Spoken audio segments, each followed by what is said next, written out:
Hello Taurus, Sun, Moon Rising, and Venus Signs. Kamusta po kayo? Sana po'y nasa mabuti kayong kalagayan. Welcome back po sa Star Tarot. At kung bago kayo rito, welcome din po kayo. Please subscribe, like, share my videos, and leave me a comment po kung nakaresonate kayo. Siyempre, ibabalik natin yan dahil halos 1/4 na ng deck, no? Ang bumaba. So we have sunshine. The sun is shining on you. Career and business growth, fabulous communication relationships. So napakaganda, no? This is the time, no, na talagang kayo magiging successful na kayo. This is the time na siguro magkakaroon na kayo ng clarity. You would have a clear direction, 'di ba? Kung saan man kayo dapat papunta, the universe is going to show you the way, no?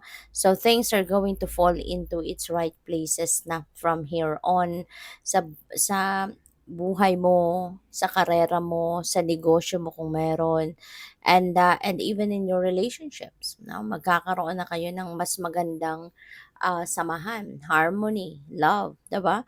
Kasi when there is an open communication, nagiging open kayo sa isa't isa, so mas maging maganda ang resulta, 'di ba? Lahat alam ninyo, nalalaman ninyo kung ano yung anong mga saloobin ninyo, ano yung mga opinion ninyo, ano yung mga nararamdaman ninyo, yung gano'n. Kaya that helps, no, a relationship to get better. So we have travel, long distance communication will open up your life. Ayan, so baka may ka LDR kayo, no? Exciting experiences for singles and career advancement for others.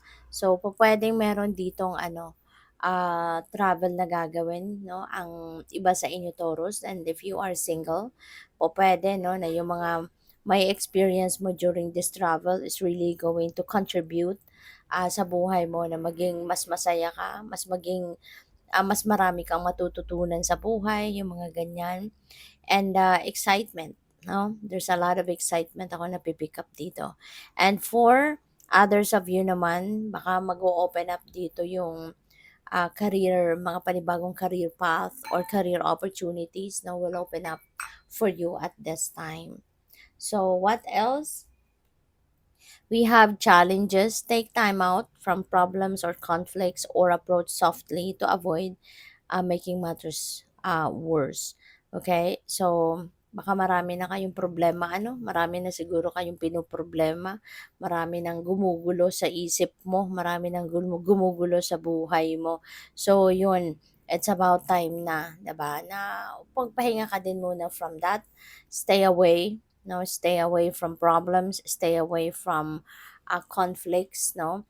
Kahit saglit lang magpahinga ka from them so that you can think better, so that na makapag nilay-nilay ka, no? Reflect on it, o kung ano man na nangyayari, ano sa tingin mo ang dapat na gawin, 'di ba? To make things better. Kaya, yun, atras ka muna ng kahit saglit lang. Kasi minsan, kapag yung focus mo nandiyan na, 'di ba? Kung ano-ano pang lalabas na kunyari nakikipagsagutan ka pa, kung meron pang mga diskusyon na nangyayari, so mag-e-escalate na mag-e-escalate. But if you're going to step back ng kahit saglit lang muna, alam mo yun, yung makapag-reflect ka muna about what is happening, what are the things that you need to do, mga ganon, to improve the situation, mas makakatulong yon. Kasi kumbaga kahit papaano, maaapula ang apoy. Kumbaga, yung galit, 'di ba, kahit papaano, baka pwedeng bumaba, no, ang tensyon, bumaba muna yung mga emosyon with that. Kaya, yun ang maaaring kailangan, no, na gawin ninyo. So, by the way, maraming salamat for subscribing, and if you haven't subscribed yet, subscribe na kayo. And also maraming salamat din for not skipping the ads. Malaking bagay po yan sa akin. And also please click the join button sa baba ng video po kung gusto po ninyo na mag-join kayo sa membership. Salamat. So, tignan natin kung ano pa ang ganap dito for Taurus. We have the Two of Wands. May pinaplano talaga kayong pagbabiyahe. no? So, maybe ang iba sa inyo baka may invitation. Maybe you are being invited by someone na mamasyal kayo sa kanila. Pwedeng ganon. Or baka meron dito nag-iimbita sa'yo na tara mag-travel tayo.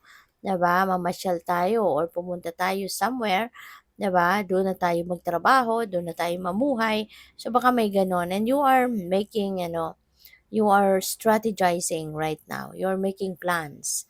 'Di ba? 'Yun ang napipick up ko dito. Or pupuwede rin ang iba sa inyo baka nag-iisip pa kayo ngayon, pinag-iisipan ninyo, you're weighing things out, saan kaya ang magandang lugar, 'di ba? Saan ako mapapabuti? Maaaring ganyan ang iniisip ng iba. So we have Four of Cups. Ayan. So, Four of Cups, there is an offer. Ayan. May cup, may kamay, may cup na ino-offer sa'yo. So, there could be an offer dito of trabaho. There could be an offer of career. Yun nga, baka merong offer for career advancement. So, yun. Or pa pwedeng business travel or kung ano-ano pa. No? Depende yan sa inyong sitwasyon. But there's definitely some offer na paparating and it could be a game changer. Maaring ito yung magpabago ng inyong magbabago sa takbo ng buhay ninyo, no, yung offer na 'to. Kaya good luck po sa inyo. Wheel of Fortune, wow, ang swerte ninyo Taurus. Wheel of Fortune is, swerte ito, 'no.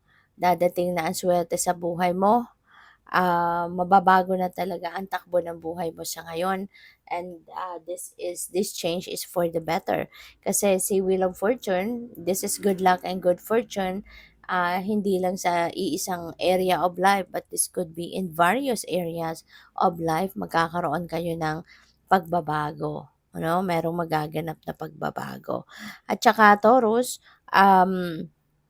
pupuwedeng meron dito mga perang dadating. There could be money coming in, there could be, pagkakakitaan, additional na pagkakitaan or bagong pagkakakitaan. This could be happy family na maaaring ma-experience mo na. There could be new friendships 'no, na pupuwedeng gawin kayo, yung mga ganyan ba. So, and many different things, no, na makakatulong sa'yo na maging mas, matagumpay, mas magiging successful ka. So, what else? We have the Seven of Wands. Ayan. So, since maswerte ka, meron kang mga offers, meron kang balak mag-travel, maaari din na merong mga tao dito na hindi yan nagugustuhan. There are people who can't appreciate, no, kung merong mga magandang nangyayari sa buhay ng iba at maaari na meron kayong ganyang ganap, no?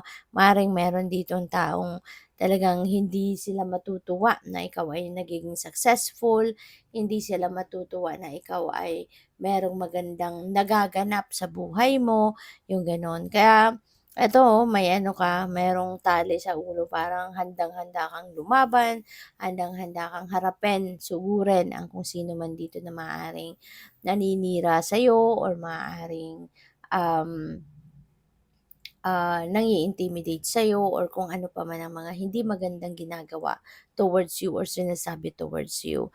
Pero yun nga, choose your battles, okay? Taurus, choose your battles kasi 'di ba may mga sitwasyon na kailangan na lang nating hayaan as long as hindi naman nako-compromise yung safety mo, yung integrity mo, yung dignity mo, 'di ba? As long as hindi ka naman ah, yung parang as long as ay okay ka pa naman, 'di ba? Piliin mo yung mga laban sa buhay na kailangan mong harapin. Kasi if this could just, make them laugh, kung susugurin mo sila, if it will just make them happy, 'wag mo nang ibigay sa kanila 'yon, 'di ba? Kaya tignan ninyong maigi, i-assess ninyo ng maigi ang inyong sitwasyon, alright? Choose your battles wisely. So, good luck sa'yo. Thank you for watching. Love and light. Namaste.